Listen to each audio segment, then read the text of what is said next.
Hi, I'm Howey. I'm the head of coffee at Grind, and this is the Coffee Lab. We're just going to talk about a bunch of coffee stuff, from brewing, the basics behind making a coffee at home, how we make it in cafes, how we roast it, where it comes from, just a bit of everything that I guess I want to talk about.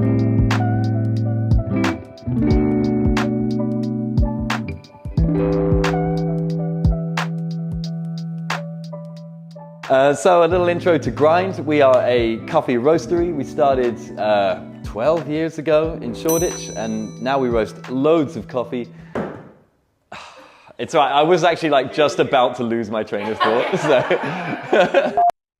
So you've probably seen our ads everywhere, tubes, buses. So we've also started doing these compostable pods a couple of years ago. Now that we've grown, we're sending these to a lot of places, to a lot of people all over the world, and I think we're starting to have a bigger and bigger impact with these things. There are something like 2.25 billion cups of coffee consumed. Wait, is that?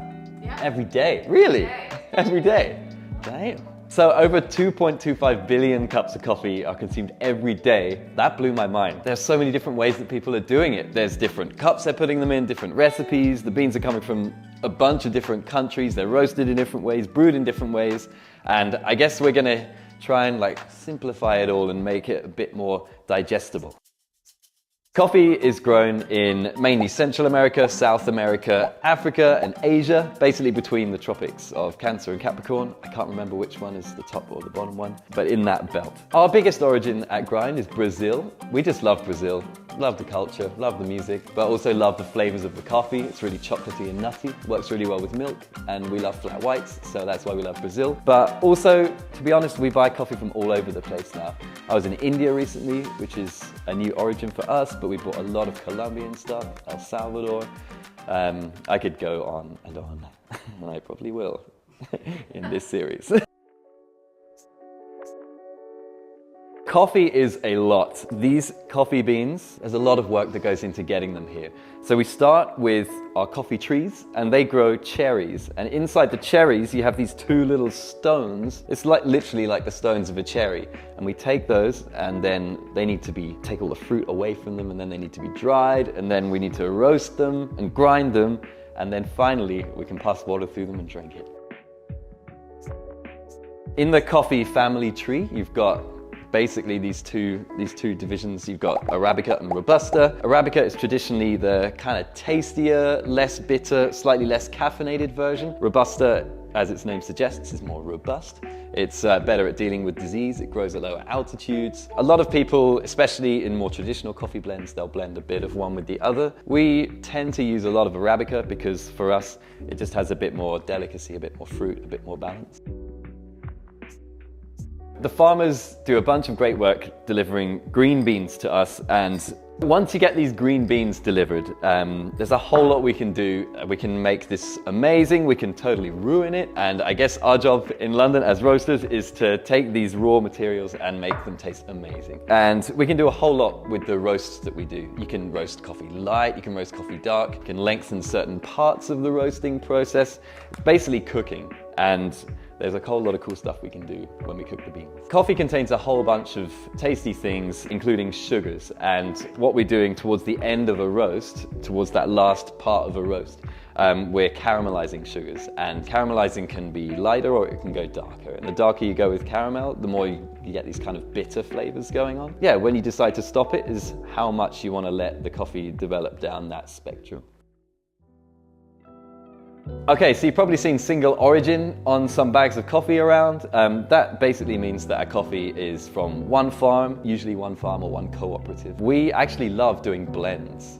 So what we'll do, it's kind of like if you're making a really nice dessert. If you had some really good lemons, maybe they would be delicious, but maybe not so balanced if you had them on their own. So you add something sweet to go with it. And then together, you kind of have this elevated, sweet, sour, deliciously balanced thing. That's kind of how we work with blends. For example, right now in our house blend in our cafes, we've got a really sweet, chocolatey Brazilian coffee, and we've got something quite green apple-y, limey, biscuity from Colombia. And together, I think they kind of elevate each other and bring a bit more depth of flavor. We also like doing single origins sometimes. So if you go and order a long black in one of the Grind sites, you'll usually get a single origin coffee. Actually, the one we've got right now is a really fancy one from Brazil.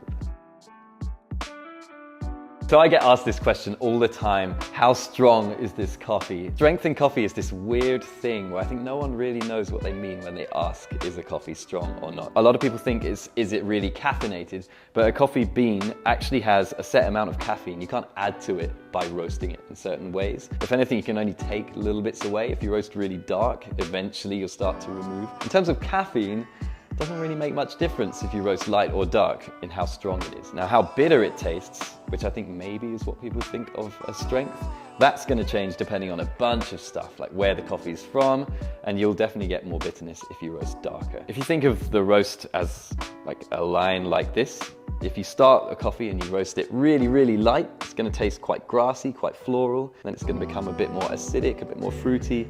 And if you keep going, you'll get towards these kind of berry notes and then chocolate and nuts. And eventually you'll start going bitter, rubber, ash. You know, don't go that far, please. So at Grind, all of the coffee that we supply is specialty grade. That is actually a big deal. That's a really rare thing in the world of coffee. Almost all the coffee in the world is not specialty. All of our beans, all of our pods, all of our cans come from that. And also we get to go to these farms to visit them, and we actually know the farmers really well. A big part of my job is called cupping. It's not that kind of cupping, it's a different thing. What you do is you'll have cups like this, little glasses or bowls filled with ground coffee, pour water on the top, and then you sip it with a spoon. It's kind of like a wine tasting. Often we spit it back out afterwards so that we don't die of a heart attack at the end of the day.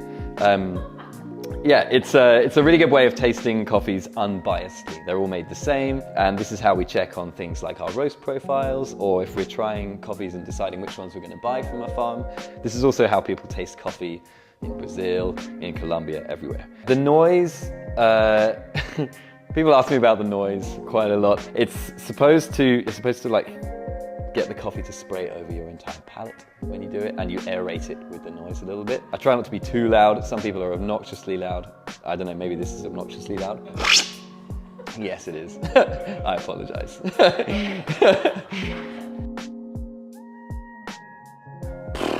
I think on average, I probably taste about 40 cups of coffee a day. A lot of that, I'm spitting it back out again. So I'm not actually drinking the whole thing. I think I have kind of a normal coffee tolerance, though maybe it's got a bit better over the years. I don't know, maybe it's what keeps me young. Well, just a couple. We're actually quite close to one of our grind cafes, so I went in to see the guys.